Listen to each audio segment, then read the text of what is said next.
साथियों, आप सभी को नमस्कार। आज हिंदू स्वराज की कड़ी को आगे बढ़ाते हुए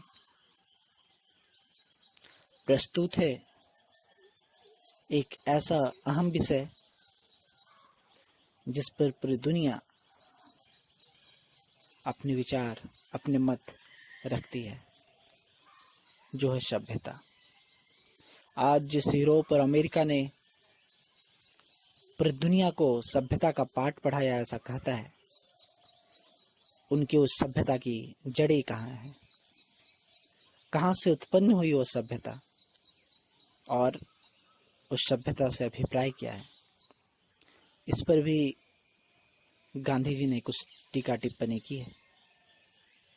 तो आज हिंदू स्वराज का 6ठा अध्याय सभ्यता का दर्शन आप सबों के सामने। पाठक, अब तो आपको सभ्यता की भी बात करनी होगी। आपके हिसाब से तो यह सभ्यता बिगाड़ करने वाली है। संपादक, मेरे हिसाब से नहीं, बल्कि अंग्रेज लेखों के हिसाब से भी यह सभ्यता बिगाड़ करने वाली है। उनके बारे में बहुत किताबें लिखी गई है। वहाँ इस सभ्यता के खिलाफ मंडल भी कायम हो रहे हैं। एक लेखक ने सभ्यता, उसके कारण और उसकी दवा नामक की किताब भी लिखी है। उसमें उसने यह साबित किया है कि यह सभ्यता एक तरह का रोग है। पाठक, यह सब हम क्यों नहीं जानते? संपादक, इसका कारण तो साफ है। कोई भी आदमी अपने खिलाफ जाने वाली बात करे, ऐसा शायद ही हो जाता है। आज की सभ्यता के मोह में फंसे हुए लोग उसके खिलाफ नहीं लिखेंगे, उल्टे उसको सहारा मिले ऐसी ही बातें और दलीलें ढूंढ निकालेंगे। यह वे जानबूझकर करते हैं, ऐसा भी नहीं है। वे जो लिखते हैं उसे खुद सच मानते हैं। नींद में आदमी जो सपना देखता है उसे वह सही मानता है। जब उसकी नींद खुलती है तभी उसे अपनी गलती मालूम होती है। ऐसी ही दशा सभ्यता के मोह में फंसे हुए आदमी की होती है। हम जो बातें पढ़ते हैं वे सभ्यता की हिमायत करने वालों की लिखी बातें होती हैं। उनमें बहुत होशियार और भले आदमी हैं। उनके लेखों से हम चौंधिया जाते हैं। यूं एक के बाद दूसरा आदमी उसमें फंसता जाता है। पाठक, यह बात आपने ठीक कही। अब आपने जो कुछ पढ़ा और सोचा उसका ख्याल मुझे दीजिए। संपादक, पहले तो यह सोचें कि सभ्यता किस हालत का नाम है। इस सभ्यता की सही पहचान तो यह है कि लोग बाहरी अर्थात बाहरी दुनिया की खोजों में और शरीर के सुख में धन्यता, सार्थकता और पुरुषार्थ मानते हैं। इसकी कुछ मिसालें लें। 100 साल पहले यूरोप के लोग जैसे घरों में रहते थे, उनसे ज़्यादा अच्छे घरों में आज वे रहते हैं। यह सभ्यता की निशानी मानी जाती है। इसमें शारीरिक सुख की बात है। इसके पहले लोग चमड़े के कपड़े पहनते थे और भालों का इस्तेमाल करते थे। अब वे लंबे पतलून पहनते हैं और शरीर को सजाने के लिए तरह तरह के कपड़े बनवाते हैं और भालों के बदले एक के बाद एक 5 गोलियां छोड़ सके ऐसी चक्कर वाली बंदूक इस्तेमाल करते हैं। यह सभ्यता की निशानी है। किसी मुल्क के लोग जो जूते वगैरह नहीं पहनते हों, जब यूरोप के कपड़े पहनना सीखते हैं तो जंगली हालत में से सभ्य हालत में आए हुए माने जाते हैं। पहले यूरोप के लोग मामूली हल की मदद से अपने जात मेहनत करके जमीन जोतते थे। उसकी जगह आज भाप के यंत्रों से हल चलाकर एक आदमी बहुत सारी जमीन जोत सकता है और बहुत सा पैसा जमा कर सकता है। यह सभ्यता की निशानी मानी जाती है। पहले लोग कुछ ही किताबें लिखते थे और वे अनमोल मानी जाती थी। आज हर कोई चाहे जो लिखता है और छपवाता है और लोगों के मन में वह नई नई बातें भरमाता है। यह सभ्यता की निशानी है। पहले लोग बैलगाड़ी से रोज 12 कोस की मंजिल तय करते थे और आज रेलगाड़ी से 400 कोस की मंजिल मारते हैं। यह तो सभ्यता की चोटी मानी गई है। यह सभ्यता जैसे जैसे आगे बढ़ती जाती है वैसे वैसे यह सोचा जाता है कि लोग हवाई जहाज से सफ़र करेंगे और थोड़े ही घंटों में दुनिया के किसी भी भाग में जा पहुंचेंगे। लोगों को हाथ पैर हिलाने की ज़रूरत नहीं रहेगी। एक बटन दबाया कि आदमी के सामने पहनने की पोशाक हाजिर हो जाएगी। दूसरा बटन दबाया कि उसे अखबार मिल जाएंगे। तीसरा बटन दबाया कि उसके लिए गाड़ी तैयार हो जाएगी। हर हमेशा नए भोजन मिलेंगे। हाथ पैर का काम ही नहीं करना पड़ेगा। सारा काम कल से ही किया जाएगा। पहले जब लोग लड़ना चाहते थे तो एक दूसरे का शरीर बल आजमाते थे। आज तो तोप के एक गोले से हजारों जानें ली जा सकती है। यह सभ्यता की निशानी है। पहले लोग खुली हवा में अपने अपने जो भी ठीक लगे वह काम स्वतंत्रता से करते थे। अब हजारों आदमी अपने गुजारे के लिए इकट्ठा होकर बड़े कारखानों में या खानों में काम करते हैं। उनकी हालत जानवर से भी बदतर हो गई है। उन्हें शीशे वगैरह के कारखाने में जान को जोखिम में डालकर काम करना पड़ता है। इसका लाभ पैसेदार लोगों को मिलता है। पहले लोगों को मार पीट कर गुलाम बनाया जाता था। आज लोगों को पैसे का और भोग का लालच देकर गुलाम बनाया जाता है। पहले जैसे रोग नहीं थे वैसे रोग आज लोगों में पैदा हो गए हैं और उसके साथ डॉक्टर खोज करने लगे हैं कि ये रोग कैसे मिटाएंगे। ऐसा करने के लिए अस्पताल बढ़े हैं। यह सभ्यता की निशानी मानी जाती है। पहले लोग पत्र लिखते थे, तब खास कासीद उसे ले जाता था और उसके लिए काफ़ी खर्च करना पड़ता था। आज मुझे किसी को गालियां देने के लिए पत्र लिखना हो तो 1 पैसे में मैं गालियां दे सकता हूँ। किसी को मुझे मुबारकबाद देना हो तो मैं उसे भी इसी दाम में भेज सकता हूँ। यह सभ्यता की निशानी है। पहले लोग 2 या 3 बार खाते थे और वह भी खुद हाथों से पकाई हुई रोटी और थोड़ी सी तरकारी। अब तो हर 2 घंटे पर उन्हें खाना चाहिए और वह यहाँ तक कि लोगों के खाने से फुर्सत ही नहीं मिलती। और कितना कहूँ, यह सब आप किसी भी पुस्तक में पढ़ सकते हैं। ये सब सभ्यता की सच्ची निशानियाँ मानी जाती है और अगर कोई भी इससे भिन्न बात समझाए तो वह भोला है, ऐसा निश्चय ही मानिए। सभ्यता तो मैंने जो बताई वही मानी जाती है। उसमें नीति या धर्म की बात नहीं है। सभ्यता के हिमायती साफ कहते हैं कि उनका काम लोगों को धर्म सिखलाने का नहीं है। धर्म तो ढोंग है, ऐसा कुछ लोग मानते हैं और कुछ लोग धर्म का दंभ करते हैं, नीति की बातें भी करते हैं। फिर भी मैं आपसे 20 बरस के अनुभव के बाद कहता हूँ कि नीति के नाम से अनीति सिखलाई जाती है। ऊपर की बातों में नीति हो ही नहीं सकती, यह कोई बच्चा भी समझ सकता है।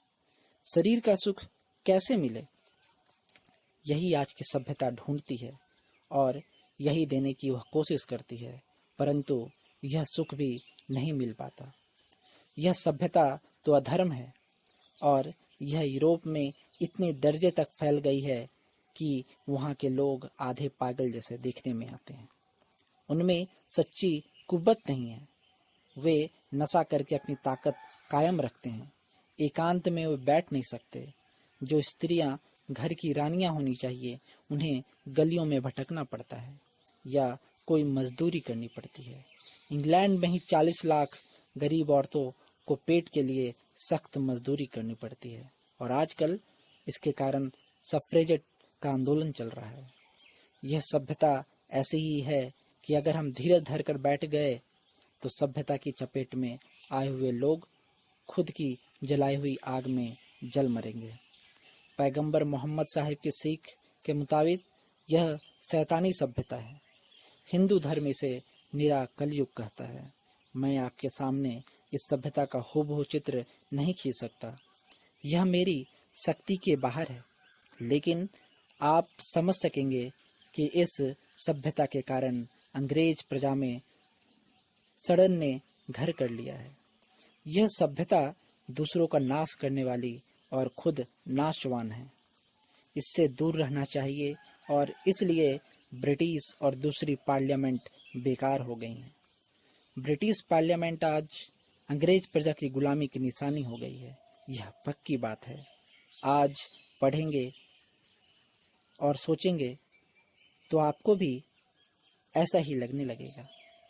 इसमें आप अंग्रेजों का दोष ना निकालें, उन पर तो हमें दया करनी चाहिए।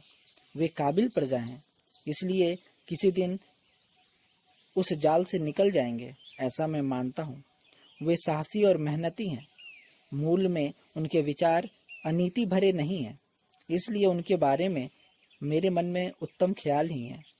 उनका दिल बुरा नहीं है, यह सभ्यता उनके लिए कोई अमिट रोग नहीं है, लेकिन अभी वे उस रोग में फंसे हुए हैं, यह तो हमें भूलना नहीं चाहिए। अब आगे 7वां अध्याय, हिंदुस्तान कैसे गया। पाठक, आपने सभ्यता के बारे में बहुत कुछ कहा और मुझे विचार में डाल दिया। अब तो मैं इस संकट में आ पड़ा हूँ कि यूरोप की प्रजा से मैं क्या लूँ और क्या ना लूँ। लेकिन एक सवाल मेरे मन में तुरंत उठता है, अगर आज की सभ्यता बिगाड़ करने वाली है, एक रोग है, तो ऐसी सभ्यता में फंसे हुए अंग्रेज हिंदुस्तान को कैसे ले सके, इसमें वे कैसे रह सकते हैं। संपादक, आपके इस सवाल का जवाब कुछ आसानी से दिया जा सकेगा और अब थोड़ी देर में हम स्वराज्य के बारे में भी विचार कर सकेंगे। आपके इस सवाल का जवाब अभी देना बाकी है, यह मैं भूला नहीं है, लेकिन आपके आखिरी सवाल पर हम आए। हिंदुस्तान अंग्रेजों ने लिया सो बात नहीं है, बल्कि हमने उन्हें दिया। हिंदुस्तान में वे अपने बल से नहीं टिके, बल्कि हमने उन्हें टिका रखा है। वह कैसे, सो देखें। आपको मैं याद दिलाता हूँ कि हमारे देश में दरअसल व्यापार के लिए आए थे वे। आप अपनी कंपनी बहादुर को याद कीजिए, उसे बहादुर किसने बनाया। वे बेचारे तो राज करने के इरादे भी नहीं रखते थे। कंपनी के लोगों की मदद किसने की। उनकी चांदी को देखकर कौन मुंह में पड़ जाता था, उनका माल कौन बेचता था। इतिहास सबूत देता है कि यह सब हम ही करते थे। जल्दी पैसा पाने के मतलब से हम उनका स्वागत करते थे, हम उनकी मदद करते थे। मुझे भांग पीने की आदत हो और भांग बेचने वाला मुझे भांग बेचे, तो कसूर बेचने वाला का निकालना चाहिए या अपना खुद का। बेचने वाला का कसूर निकालने से मेरा व्यसन थोड़े ही मिटने वाला है। एक बेचने वाले को भगा देने तो दूसरा आ जाएगा। हिंदुस्तान के सच्चे सेवक को अच्छी तरह खोज करके इसकी जड़ तक पहुंचना होगा। ज़्यादा खाने से अगर मुझे अजीर्ण हुआ हो तो मैं पानी का दोष निकालकर अजीर्ण दूर नहीं कर सकूंगा। सच्चा डॉक्टर तो वह है जो रोग की जड़ खोजे।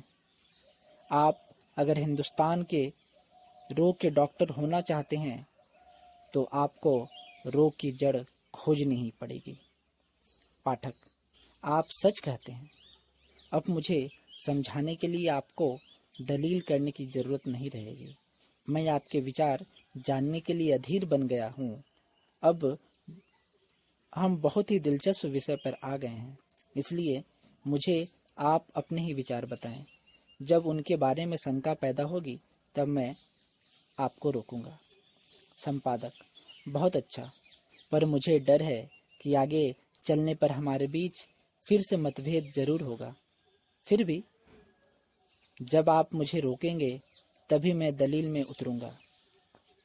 हमने देखा है कि अंग्रेज व्यापारियों को हमने बढ़ावा दिया, तभी वे हिंदुस्तान में अपने पैर फैला सके।